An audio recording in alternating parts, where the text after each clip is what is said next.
Hello friends, welcome to LK academy. मैं आकाश मेहता। आज हम डिस्कस करेंगे current affairs February first week के। Let's start with the first news. हमारी पहली न्यूज़ है कि अभी recently US India strategic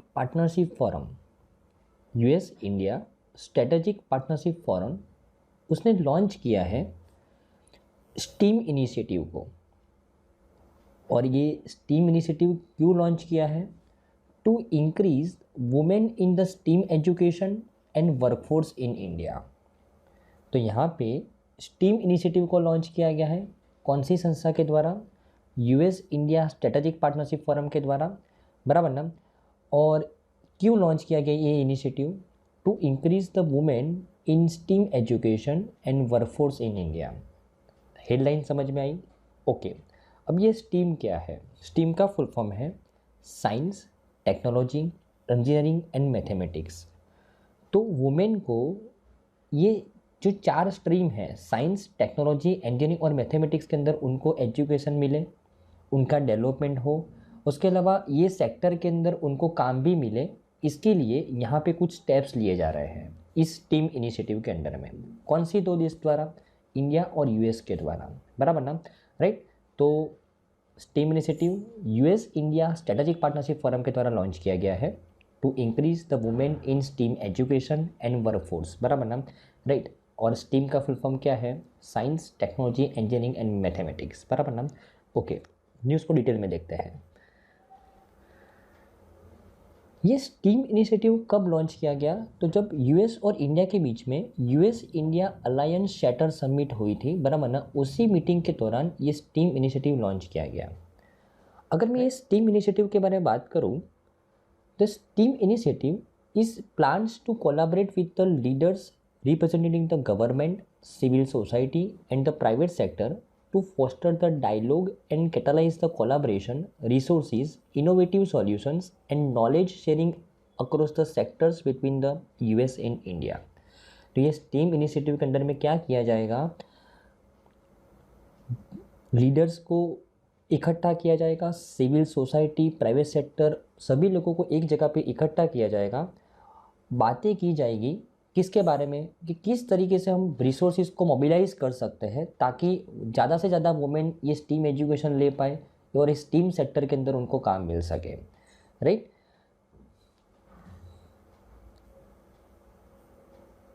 okay, अगर मैं स्टीम इनिशिएटिव के जो मेन ऑब्जेक्टिव्स है, अगर हम उसके बारे में बताऊँ, to identify the opportunities and constraints for investing in women-led or co-founded tech startups, identify the opportunities and obstacles to promote the women and girls in the STEM sector, build the bridge between the corporations, philanthropic organizations and civil society to build effective corporate and philanthropic strategies to promote the women in the STEM sector, बराबर ना। Ultimately ये steam initiative का main object क्या है कि India के अंदर steam sector के अंदर ज़्यादा से ज़्यादा वुमेन एम्पावरमेंट हो, बराबर ना। इसके लिए यूएस ने इंडिया के साथ पार्टनरशिप की है। ओके फ्रेंड्स, तो आई थिंक आपको इस न्यूज़ के अंदर अच्छे से समझ में आया होगा। चलो नेक्स्ट न्यूज़ करते हैं। हमारी नेक्स्ट न्यूज़ है फ्रेंड्स कि मिनिस्ट्री ऑफ इंफॉर्मेशन और ब्रॉडकास्टिंग के द्वारा कुछ गाइडलाइंस लॉन्च किए गए हैं, उसके बारे में बात करते हैं। और गाइडलाइंस किसके बारे में है पहले वो देखते हैं। The Ministry of Information and Broadcasting clarified that the topics of the national importance and social relevance which is embedded in the programs broadcasted by the private TV channels would be qualified for their obligation under the guidelines for the uplinking and downlinking of the television channels in India 2022। देखो, पहला paragraph क्या बोल रहा है कि अगर कोई private TV channel कोई ऐसा टॉपिक दिखा रहा है, बराबर ना, कि जो नेशनली इम्पोर्टेंस है, जो सोसाइटी से रिलीवेंट करता है, बराबर ना, तो उसका वो जो कंटेंट है वो ऑब्लिगेशन में आएगा under the guidelines for uplinking and downlinking of the television channels in India 2022, बराबर। और ये गाइडलाइंस के अंदर मिनिस्ट्री ऑफ इंफॉर्मेशन ब्रॉडकास्टिंग के द्वारा कुछ अपडेशन किया गया है ये वाली गाइडलाइन के अंदर, बराबर ना। Guidelines for the uplinking and downlinking of the television channels in India, बराबर ना। क्या अपडेशन किया गया उसके बारे में देखते हैं।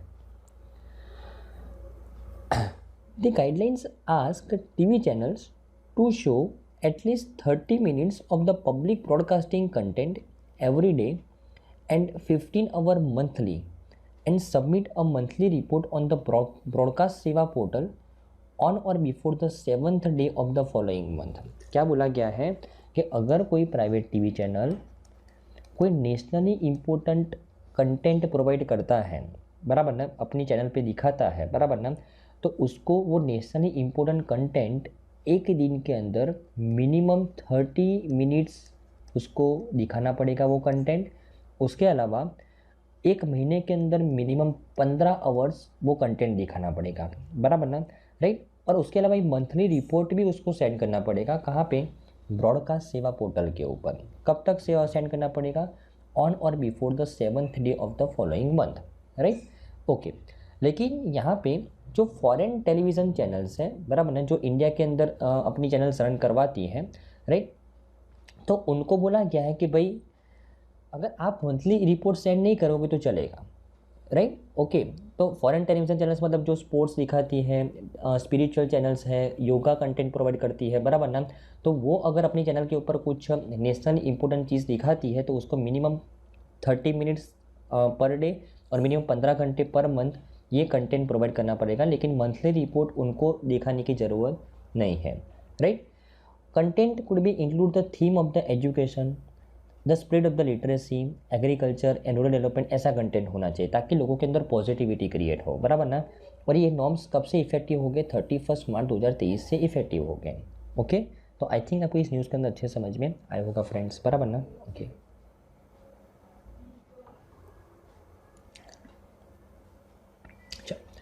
हमारे नेक्स्ट न्यूज़ है फ्रेंड्स कि अभी रिसेंटली आरबीआई ने एक डेटा लॉन्च किया है। डेटा में क्या बोला है? The number of the micro ATMs surged in 2022। Micro ATMs के नंबर्स बड़े हैं बट कैश विड्रॉल वो ड्रॉप हुए हैं। उसके बारे में देखते हैं, और उसको समझने से पहले हमको माइक्रो एटीएम क्या है वो पता होना चाहिए।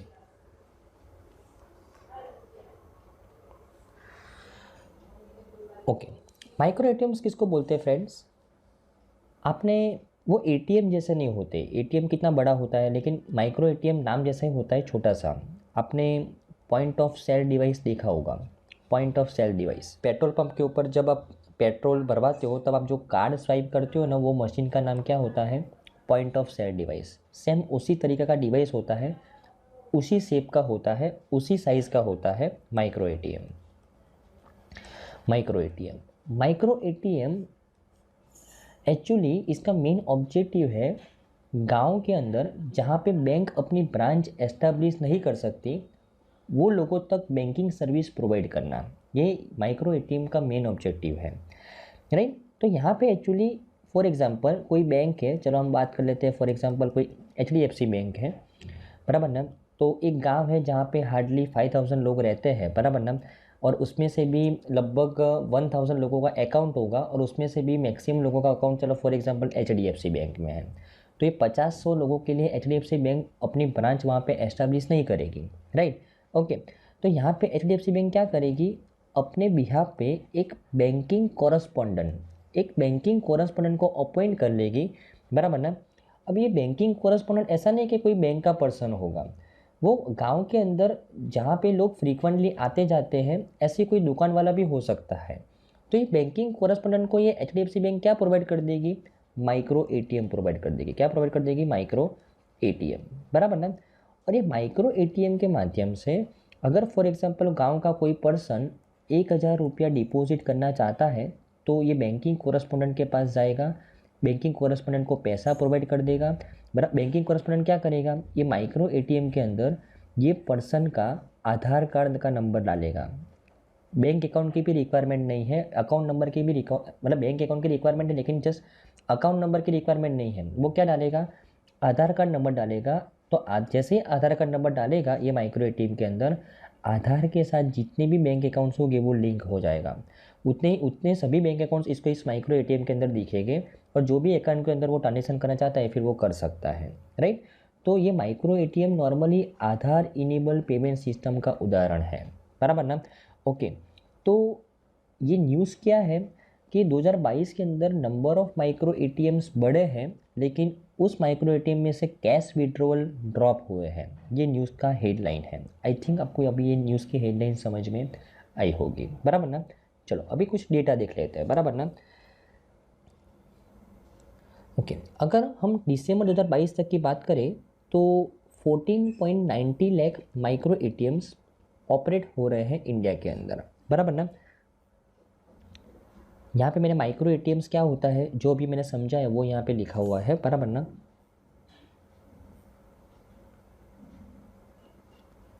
ओके, अगर माइक्रो एटीएम्स के बारे में जो ट्रेंड चल रहा है इंडिया के अंदर उसके बारे में बात करें तो 2020 के अंदर माइक्रो एटीएम इंडिया में कितने थे? 3.56 लाख। 2021 के अंदर कितने हुए?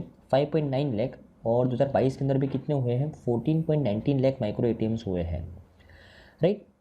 दिसंबर 2020 के अंदर कितना कैश विड्रॉल हुआ था? 19.67 लाख करोड़ हुआ था। 2021 के अंदर 25.2 लाख करोड़ हुआ था, बराबर ना। और अभी दिसंबर 2022 के अंदर 2022 के अंदर कितने लाख का विड्रॉल हुआ, बराबर ना, वो अभी डिस्क्लोज नहीं हुआ है, बराबर ना। लेकिन ऐसा माना जा रहा है कि वो डिक्लाइन होगा, जो कैश विड्रॉल्स है वो डिक्लाइन होगा। भले नंबर ऑफ माइक्रो एटीएम्स बढ़े हैं लेकिन कैश विड्रॉल्स डिक्लाइन होगा, ऐसा माना जा रहा है। ओके, और अगर मैं इंडिया की बात करूँ तो इंडिया के अंदर कौन सी बैंक के सबसे ज़्यादा माइक्रो एटीएम्स हैं? तो फिनो पेमेंट बैंक की सबसे ज़्यादा माइक्रो एटीएम्स है। टोटल 3.55 लाख माइक्रो एटीएम्स मात्र फिनो पेमेंट बैंक की है इंडिया के अंदर, बराबर ना। टोटल माइक्रो एटीएम में से, बराबर ना। ओके,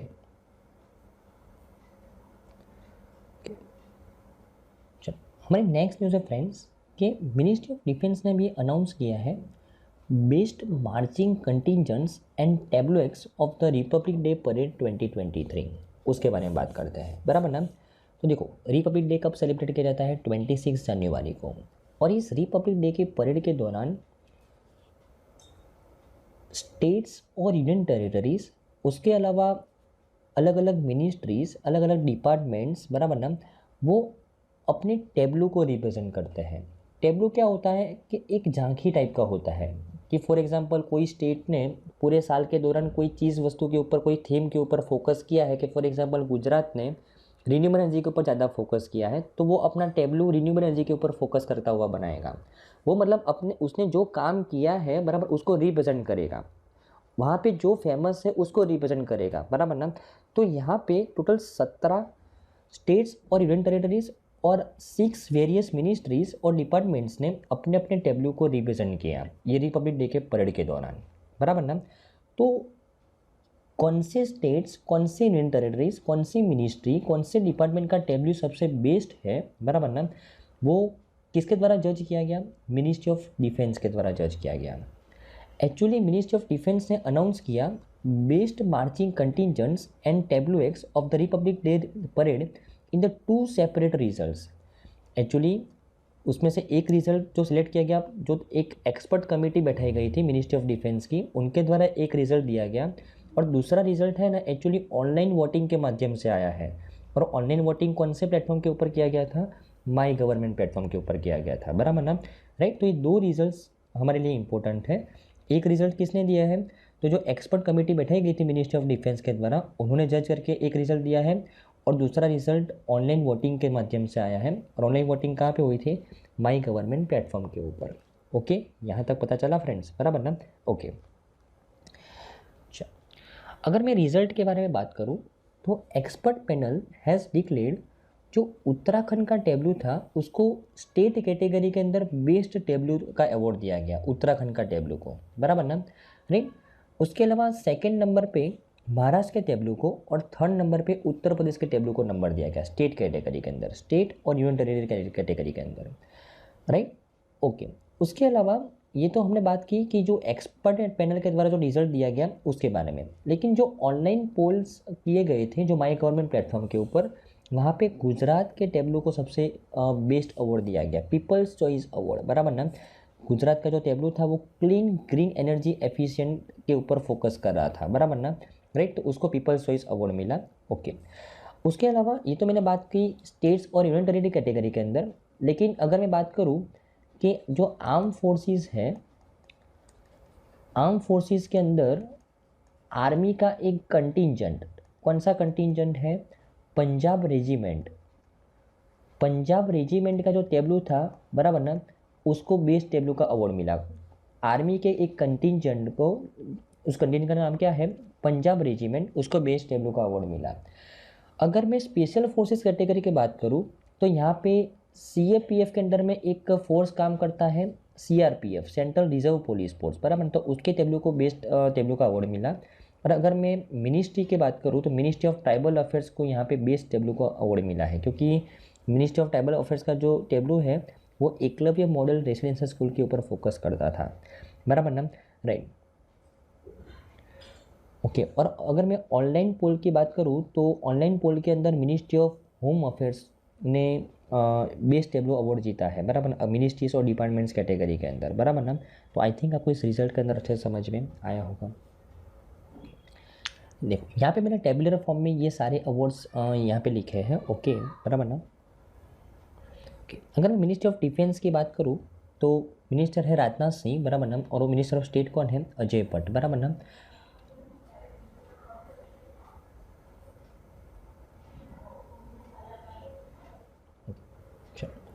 हमारी नेक्स्ट न्यूज़ है फ्रेंड्स कि अभी रिसेंटली RBI के द्वारा डिजिटल पेमेंट इंडेक्स लॉन्च किया गया है, बराबर ना। और ये कौन से मंथ का डेटा है, सितंबर 2022 का डेटा है। और डिजिटल पेमेंट इंडेक्स का स्कोर इंडिया का बढ़ के कितना हो गया है, 377.46, बराबर ना। तो इस न्यूज़ के बारे में विस्तार से चर्चा करते हैं, बराबर ना। ओके, देखो फ्रेंड्स, डिजिटल पेमेंट इंडेक्स कौन लॉन्च करता है, RBI लॉन्च करती है। RBI ने डिजिटल पेमेंट इंडेक्स लॉन्च करने का स्टार्ट किया 2021 से। कब स्टार्ट किया फ्रेंड्स, 2021 से। लेकिन बेस ईयर गिना गया, बेस ईयर कौन सा गिना गया, 2018। और 2018 में RBI ने एक स्कोर सेट किया, कितना स्कोर सेट किया, 100 पॉइंट्स, बराबर ना। ओके, यहाँ तक समझ में आया कि डिजिटल पेमेंट इंडेक्स कौन लॉन्च करता है, RBI लॉन्च करता है। कब से लॉन्च करता है, 2021 से लॉन्च करता है, ओके। और उसने बेस ईयर क्या सेट किया है इस इंडेक्स को मेज़र करने के लिए, 2018, बराबर ना। और 2018 में RBI ने कितने पॉइंट सेट किए थे, 100 पॉइंट्स, बराबर ना।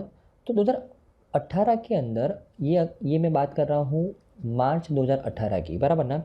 मार्च 2018 के अंदर डिजिटल पेमेंट इंडेक्स में कितना स्कोर था, भारत का 100 स्कोर था। और अभी कितना स्कोर है, 377.46, बराबर ना।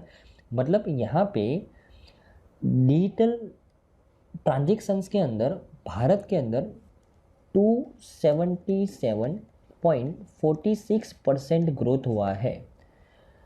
दूसरी भाषा में बोल सकता हूँ कि भारत के अंदर 3.5 गुना से भी ज़्यादा लोग 2018 के कंपैरिजन में 3.5 गुना से भी ज़्यादा लोग अभी डिजिटल पेमेंट कर रहे हैं, राइट। तो ये इस इंडेक्स का मेन मुद्दा है कि भारत ने over the years digital payment के अंदर कितना डेवलपमेंट किया है, उसको मेज़र करने के लिए RBI हर साल डिजिटल पेमेंट इंडेक्स लॉन्च करती है, राइट, ओके। और RBI हर साल डिजिटल पेमेंट इंडेक्स है ना, एक तो मार्च महीने का डेटा प्रोवाइड करती है और एक सितंबर महीने का। मार्च महीने का डेटा, ये मार्च मतलब साल का तीसरा महीना, वो जुलाई महीने के अंदर आता है, मतलब साल का 7वां महीना, 4 महीने लेट आता है। और सितंबर महीने का डेटा वो साल का मतलब सितंबर महीना मतलब 9वां महीना, और इसका डेटा कब आता है, जनवरी फरवरी की शुरुआत के अंदर, बराबर ना, राइट। मतलब 4 महीना लेट डेटा आता है। लेकिन पेमेंट इंडेक्स कौन से महीने में लॉन्च किया जाता है, मार्च और सितंबर का डेटा प्रोवाइड करता है, हर मतलब साल में 2 बार होता है लॉन्च, बराबर ना, राइट, ओके। चलो अभी आपको अच्छे समझ में आएगा। देखो कि RBI ने ये डिजिटल पेमेंट इंडेक्स के अंदर बेस ईयर कौन सा रखा है, मार्च 2018। तब कितना पॉइंट्स प्रोवाइड किए गए थे, 100 पॉइंट्स। मार्च 2021 की बात करूँ, जब पहली बार ये इंडेक्स लॉन्च किया गया था, बराबर ना, तब कितना स्कोर दिया गया भारत को, 270.59। सितंबर 2021 के अंदर 304.06, मार्च 2022 के अंदर 349.3। और अभी जो रिसेंट डेटा आया है सितंबर 2022 का, कितना स्कोर दिया गया है, 377.46, बराबर ना, ओके। अगर मैं इस इंडेक्स के बैकग्राउंड के बारे में बात करूँ तो जनवरी 1, 2021 आरबीआई के द्वारा इंट्रोड्यूस किया गया था ये डिजिटल पेमेंट इंडेक्स, बराबर ना, to measure the growth in the digital और cashless transaction across the country. तो यहाँ पे मैं बोल सकता हूँ कि कैशलेस ट्रांजेक्शन के अंदर मार्च 2018 के कंपैरिजन में सितंबर 2022 के अंदर कितना ग्रोथ हुआ है, 3.5 गुना से भी ज़्यादा ग्रोथ हुआ है, बराबर ना। तो ये ग्रोथ को मेज़र करने के लिए डिजिटल पेमेंट इंडेक्स को लॉन्च किया जाता है, बराबर ना, राइट। और बेस ईयर कौन सा रखा गया है, 2018, ओके। और आरबीआई डिजिटल पेमेंट इंडेक्स के अंदर ये स्कोर कैसे प्रोवाइड करता है, तो देश को ये 5 पैरामीटर के अंदर उसका इवोल्यूशन किया जाता है। कौन कौन से 5 पैरामीटर के अंदर, कि देश के अंदर पेमेंट इनेबलर्स को कितना वेटेज दिया गया है, 25%। Payment infrastructure demand side factor, इसको कितना वेटेज दिया गया है, 10%। Payment infrastructure supply side factor, उसको कितना वेटेज दिया गया है, 15%। पेमेंट परफॉर्मेंस को कितना वेटेज दिया गया है, 45%। और कंज्यूमर सेंट्रिसिटी को कितना वेटेज दिया गया है, 5%, बराबर ना, ओके। अभी ये सब क्या है वो देखते हैं। चलो, फॉर एग्जांपल एक रिटेलर है और एक कस्टमर है। अगर रिटेलर को डिजिटल पेमेंट एडॉप्ट करना है तो वो अपने पास क्या रखेगा, क्यूआर कोड स्कैनर। और अगर कस्टमर को डिजिटल पेमेंट पे करना है तो उसके पास क्या होना चाहिए, तो गूगल पे, फ़ोनपे जैसे application, mobile phone, Android phone होना चाहिए। अभी तो फीचर फ़ोन से भी डिजिटल पेमेंट होता है, तो मैं बोल सकता हूँ उसके पास डिजिटल पेमेंट करने के लिए एक एप्लीकेशन चाहिए, ओके। तो ये मैं बोल सकता हूँ ये सप्लाई साइड फैक्टर है, पेमेंट इंफ्रास्ट्रक्चर और सप्लाई साइड फैक्टर, ओके।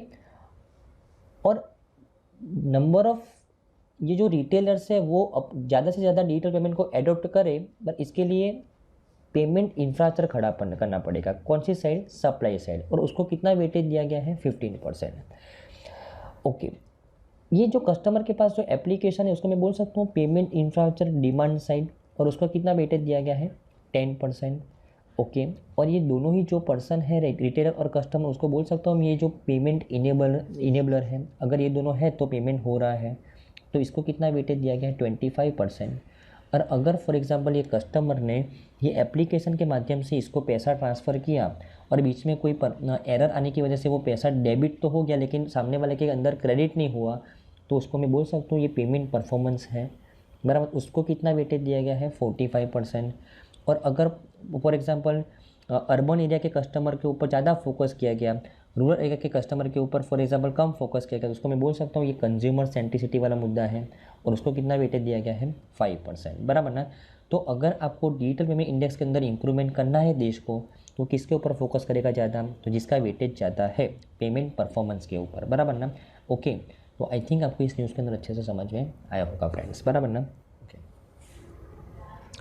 चलो हमारी नेक्स्ट न्यूज़ है फ्रेंड्स कि अभी recently Indian coast guard day celebrate किया गया, बराबर ना। और ये 47वां रेजिंग डे था कोस्ट गार्ड का, बराबर ना। कब सेलिब्रेट किया गया, 1 फरवरी 2023 को। उसके बारे में बात करते हैं कि Indian coast guard day is annually observe across the India on 1 February to commemorate इस raising day of the Indian coast guard. और वो कौन से मिनिस्ट्री के अंडर में काम करता है, मिनिस्ट्री ऑफ डिफेंस के अंडर में, बराबर ना, राइट। तो 1 फरवरी को इंडियन कोस्ट गार्ड बनाया गया था, इसके लिए उसकी याद के अंदर हम 1 फरवरी को हर साल Indian coast guard day celebrate करते हैं, बराबर ना, राइट। और ये कौन सा रेजिंग डे था, 47वां रेजिंग डे था, बराबर, 2023 वाला, वो आपको ध्यान में रखना है, बराबर ना, ओके। अगर मैं इंडियन कोस्ट गार्ड की बात करूँ, is a 4th largest coast guard in the world with approximately 158 ships and 70 aircraft in its inventory, बराबर ना। दुनिया का 4th लार्जेस्ट कोस्ट गार्ड है, बराबर, इंडियन कोस्ट गार्ड, ओके। अगर मैं इंडियन कोस्ट गार्ड की हिस्ट्री के बारे में बात करूं फ्रेंड्स, तो इंडियन कोस्ट गार्ड वो कब एस्टैब्लिश किया गया था, 1 फरवरी 1977 को एस्टैब्लिश किया गया था। क्यों एस्टैब्लिश किया गया था, to prevent the sea borne smuggling of the goods. जो गुड्स की स्मगलिंग होती थी उसको प्रिवेंट करने के लिए कोस्ट गार्ड एस्टैब्लिश किया गया था 1 फरवरी 1977 को, राइट। ये इंडियन कोस्ट गार्ड वो एस्टैब्लिश किया गया था कोस्ट गार्ड एक्ट 1978 के अंडर में, बराबर ना, मतलब ये कॉन्स्टिट्यूशनल बॉडी है, ओके। और जब इसको एस्टैब्लिश किया गया था तब उसके अंदर मात्र 10 वॉरशिप थी और 5 पेट्रोल बोट थे, बराबर ना, जो इंडियन नेवी से उसके अंदर ट्रांसफ़र किए गए थे। ओके, अगर मैं कोस्ट गार्ड के बैकग्राउंड के बारे में बात करूं तो 18 अगस्त 1978 के अंदर पार्लियामेंट ने ऑफिशियली एस्टेब्लिश किया Indian coast guard day to be observe on the 1 February. तो हम इंडियन कोस्ट गार्ड डे को कब से सेलिब्रेट करते हैं? 1978 से, बराबर ना। मोरारजी देसाई उस टाइम के जो प्राइम मिनिस्टर थे, उन्होंने इस दिन की शुरुआत की थी, बराबर ना। ओके ओके, हाँ, हमारे इंडिया के अंदर मैरीटाइम जोन को 5 कोस्ट गार्ड रीजन के अंदर डिवाइड किया गया है। North west, west, east, north east and Andaman Nicobar. ये जो 5 कोस्ट गार्ड के जो रीजन है, उसके अगर मैं रीजनल हेडक्वार्टर की बात करूँ तो गांधीनगर, मुंबई, चेन्नई, कोलकाता और पोर्ट ब्लेयर के अंदर है, बराबर ना, राइट।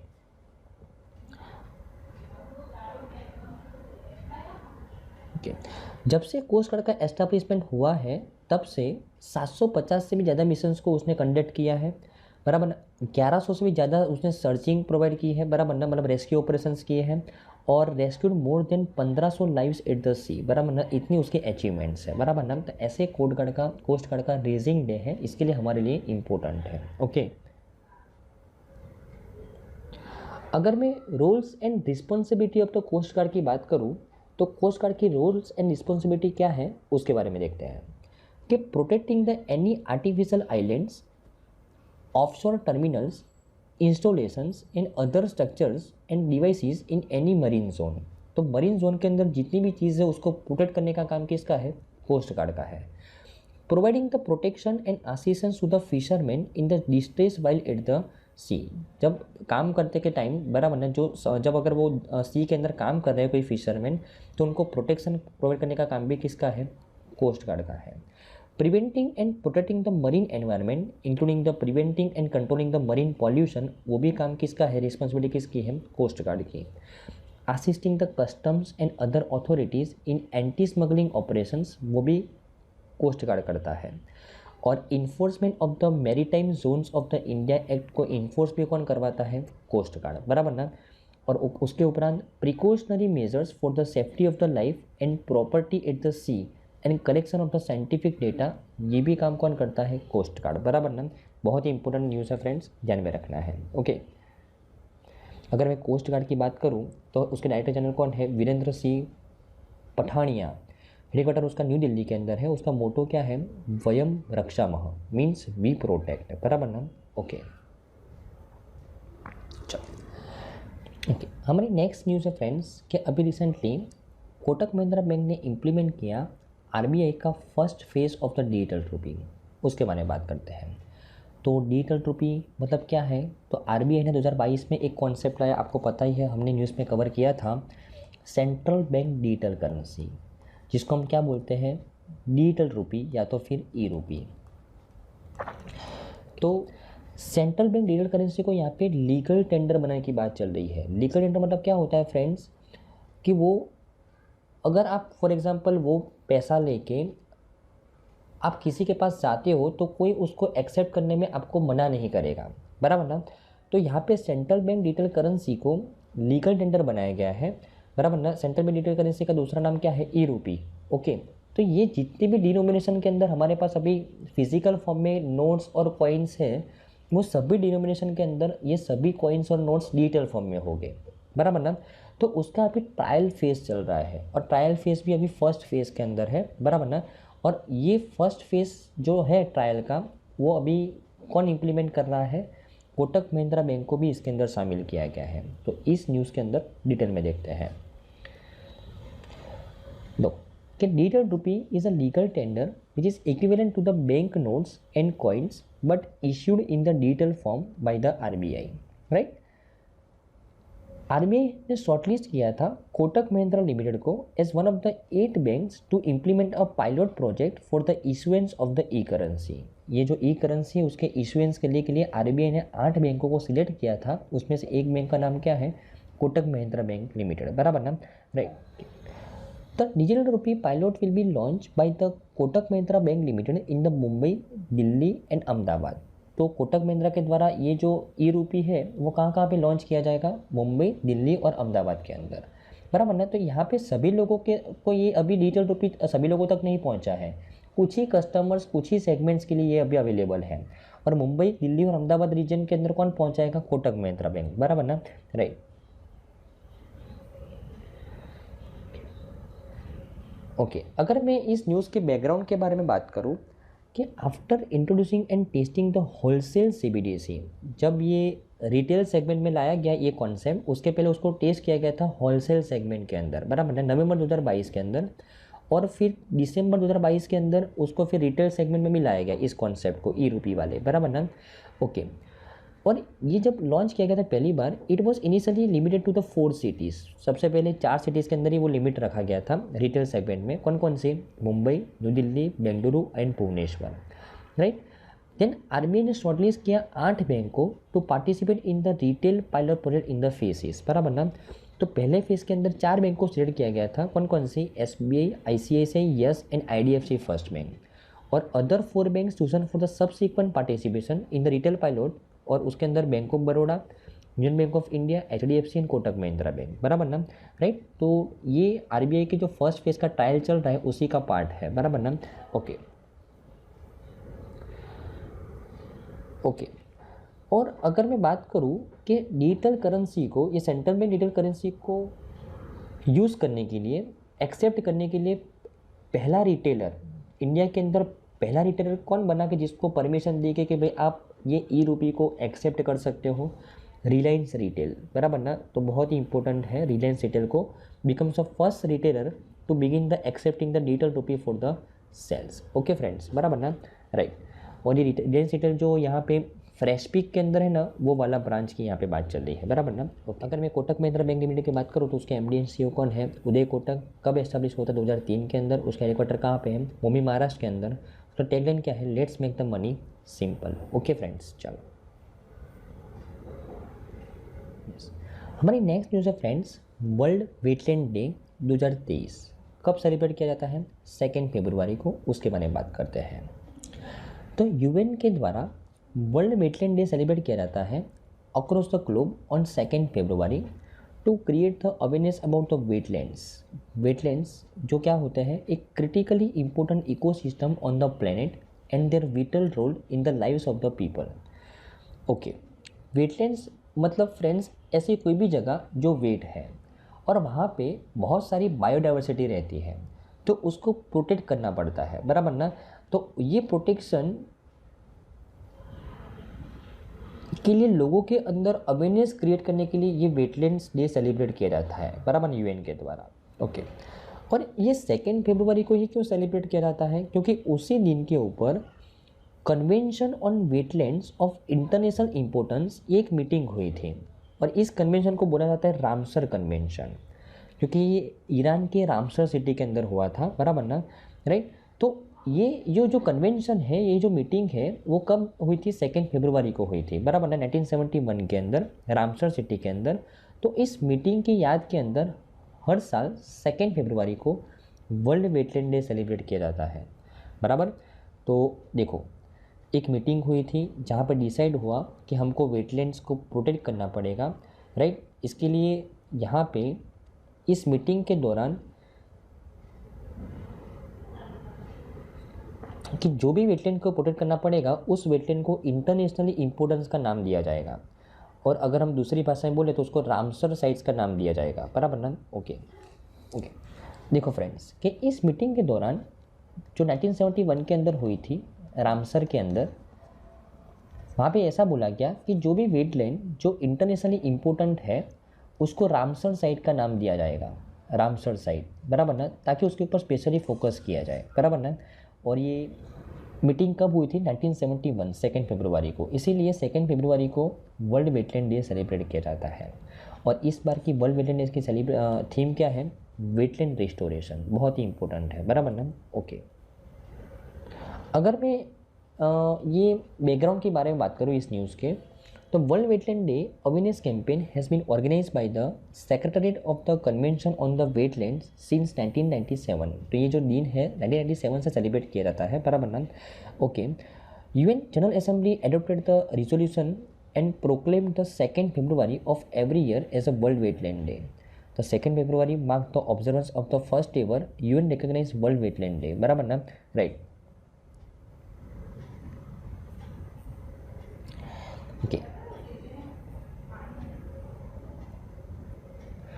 ओके अगर मैं इस कन्वेंशन ऑन वेटलैंड के बारे में बात करूं जो 1971 के अंदर हुआ था, तो उसके अंदर अभी मेंबर कंट्रीज़ कितनी है, 172 कंट्रीज़ मेंबर कंट्रीज़ है, बराबर ना। There are currently 247 Ramsar sites around the world, बराबर ना, और इंडिया के अंदर 75 रामसर साइट्स है, बराबर ना, तो बहुत ही इंपॉर्टेंट है। ओके और वेटलैंड्स मैंने आपको बताया are land areas that are saturated और flooded with the water either permanently और सीजनली, बराबर ना। तो टाइप्स ऑफ वेटलैंड्स की अगर बात करें तो इनलैंड वेटलैंड्स होते हैं, कोस्टल वेटलैंड्स होते हैं, ह्यूमन मेड वेटलैंड्स होते हैं, राइट। ये 3 टाइप के वेटलैंड्स होते हैं, बराबर ना। ओके वेटलैंड्स का इंपॉर्टेंस की अगर बात करूँ तो wetlands cover only around 6% of the earth's land surface, but around 40% of the all plant and animal species live और breed in the wetlands. Wetland के अंदर वेटलैंड अर्थ की लैंड का मात्र 6% ही एरिया कवर करता है, लेकिन इस 6% एरिया के अंदर दुनिया के अंदर जितने भी प्लांट्स और एनिमल्स हैं उसमें से 40% स्पीसीज इसके अंदर रहते हैं, बराबर ना। The wetlands contribute to the biodiversity, climate mitigation and adaptation, fresh water availability, world economies and more, बराबर। इसके लिए बहुत ही इंपॉर्टेंट है उनको प्रोटेक्ट करना। ओके फ्रेंड्स, चलो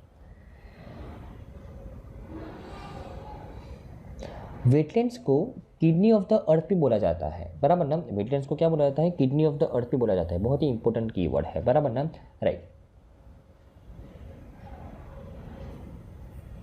ओके चलो हमारी नेक्स्ट न्यूज़ है फ्रेंड्स कि अभी रिसेंटली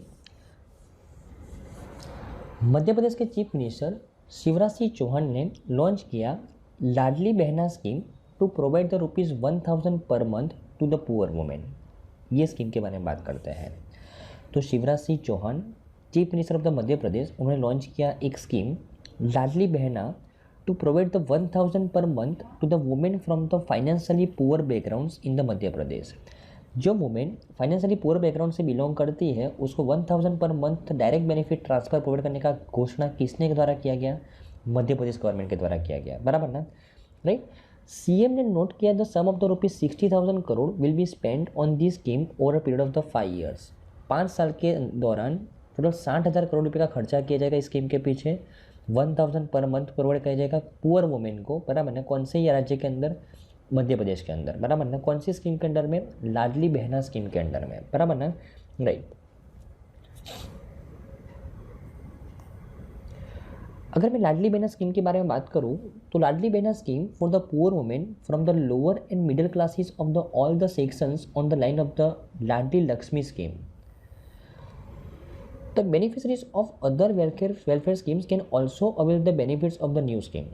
देखो अगर कोई ऑलरेडी कोई बेनिफिट ले रहा है कोई दूसरी स्कीम का, तो वो वुमेन भी यहाँ पे पार्टिसिपेट कर सकती है। Okay under this scheme women will get the financial assistance of ₹10,000 per year, बराबर ना, ₹1000 पर मंथ, बराबर ना। ओके तो आई थिंक आपको इस न्यूज़ के अंदर अच्छे से समझ में आ गया होगा फ्रेंड्स कि लाडली बहना स्कीम जहाँ पे 1000 पर मंथ प्रोवाइड की जाने वाले हैं वुमेन को, पुअर वुमेन को, बराबर ना। तो वो कौन से स्टेट गवर्नमेंट की वो आपको ध्यान में रखना है, बराबर ना, राइट। ओके कितना पैसा टोटल प्रोवाइड करना है, 60,000 करोड़ 5 साल के लिए। ओके हमारी नेक्स्ट न्यूज़ है फ्रेंड्स कि अभी रिसेंटली मिनिस्ट्री ऑफ कोऑपरेशन ने MOU साइन किया to enable the PACS to operate as a common service centre, बराबर ना। उसके बारे में बात करते हैं। तो अभी recently ministry of cooperation and ministry of electronics and information technology, national bank for agriculture and rural development and common service centre e governance services India limited sign MOU to enable primary agriculture credit society and provide the services offered by the common service centre in the New Delhi. देखो primary agriculture credit society अगर मैं बात करूँ friends, तो देश के अंदर जो कोऑपरेटिव संस्था है, बराबर ना। कोऑपरेटिव संस्था 2 टाइप की होती हैं, एक तो अर्बन कोऑपरेटिव और एक रूरल कोऑपरेटिव संस्था। और रूरल कोऑपरेटिव संस्था के अंदर जो ग्रास रूट लेवल पे जो काम करती है उसको क्या बोला जाता है, प्राइमरी एग्रीकल्चर क्रेडिट सोसाइटी।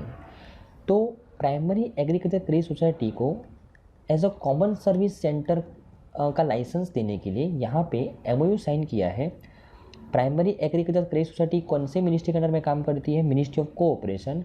और ये कॉमन सर्विस सेंटर कौन से मिनिस्ट्री के अंडर में काम करता है? मिनिस्ट्री ऑफ इलेक्ट्रॉनिक्स और इंफॉर्मेशन टेक्नोलॉजी। तो ये दो मिनिस्ट्री के द्वारा जो प्राइमरी एग्रीकल्चर क्रेडिट सोसाइटी है उनको कॉमन सर्विस सेंटर के तरीके से काम करने के लिए यहाँ पे लाइसेंस देने की बात चल रही है, बराबर ना, राइट।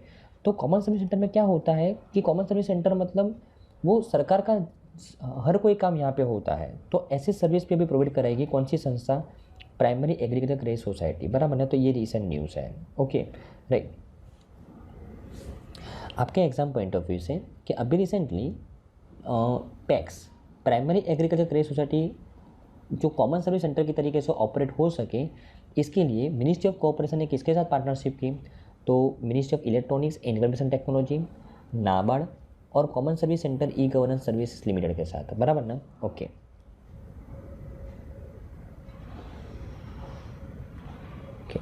तो ऐसा करने से क्या बेनिफिट होगा, बराबर ना? तो according to this MOU, PACS would be able to operate as a CSC and provide over 300 services to the rural population. तो गांव के पॉपुलेशन को वो सर्विस प्रोवाइड कर पाएगी पैक्स, बराबर ना, जो कॉमन सर्विस सेंटर प्रोवाइड करती है, राइट।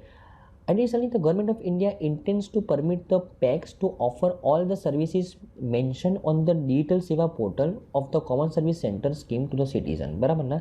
जितनी भी स्कीम जो डिजिटल सेवा पोर्टल के ऊपर अवेलेबल है वो सभी सर्विस यहाँ पे वो प्रोवाइड की जाएगी ग्रास रूट लेवल पे, बराबर ना, पैक्स के द्वारा, right. The service include the banking, insurance, Aadhaar enrolment, updates, legal services, agri inputs like the farm equipment, PAN card, as well as the services related to the railway, bus, air ticket, ये सब कुछ provide किया जाएगा PACS के द्वारा, बराबर ना, right. Common service centres will be benefit from the pan India development of the common software being developed for the PACS, बराबर ना। हमने लास्ट ईयर ही एक न्यूज़ पढ़ी थी लगभग 5-6 महीने पहले कि अभी देश के अंदर जो 63,000 पैक्स हैं उनको कंप्यूटराइज किया गया है, तो ये कंप्यूटराइजेशन कॉमन सर्विस सेंटर को भी हेल्प करेगा, बराबर ना, राइट। ये जो मूव है will work in the favour of the सहकार से समृद्धि, जो मिनिस्ट्री ऑफ कोऑपरेशन का मेन मोटो है, बराबर ना। तो ये सहकार से समृद्धि के ऊपर फोकस कर रहा है, ओके। हमारी नेक्स्ट न्यूज़ है फ्रेंड्स कि अभी recently PM Modi appear as a world's most popular leader, बराबर ना, with an approval rating of the 78%। उसके बारे में देखते हैं कि अभी रिसेंटली एक संस्था है मॉर्निंग कंसल्ट, एक US बेस्ड कंसल्टिंग फर्म है, बराबर ना। उन्होंने रिपोर्ट किया है कि PM Modi has become the most popular leader in the world for the second consecutive year with a 78% approval rating in the global leader approval ratings, बराबर ना, ओके। तो जो ग्लोबल लीडर अप्रूवल रेटिंग्स एक report का नाम है, कौन सी संस्था के द्वारा लॉन्च किया गया है? मॉर्निंग कंसल्ट के द्वारा। तो यहाँ पे 78% अप्रूवल रेटिंग मिला है PM मोदी जी को और दूसरी बार वो कंसेक्यूटिवली वर्ल्ड के सबसे मोस्ट पॉपुलर लीडर बने हैं, बराबर ना, okay. He is rated highest among the 22 countries studied, 22 country का सर्वे किया गया, बराबर ना, राइट। उसके अलावा सेकेंड नंबर पे कौन आए हैं? तो एंड्रेस मैनुअल जो मैक्सिको के प्रेसिडेंट हैं उनको 68% अप्रूवल मिला है और थर्ड नंबर पे स्विट्जरलैंड के प्रेसिडेंट अलेन बर्सेट को ये 62% अप्रूवल मिला है, बराबर ना, right. PM Modi has received an approval rating way ahead of the US president Joe Biden who received a 40% rating, बराबर ना, तो उनसे तो बहुत ज़्यादा है, okay. PM Modi has left behind world leaders in the terms of the popularity as per the latest rating. These leaders include the US President Joe Biden, French President Macron and UK Prime Minister Rishi Sunak, बराबर। तो इन सबसे भी वो popular है, बराबर, world level पे, बराबर ना। Thank you friends, bye.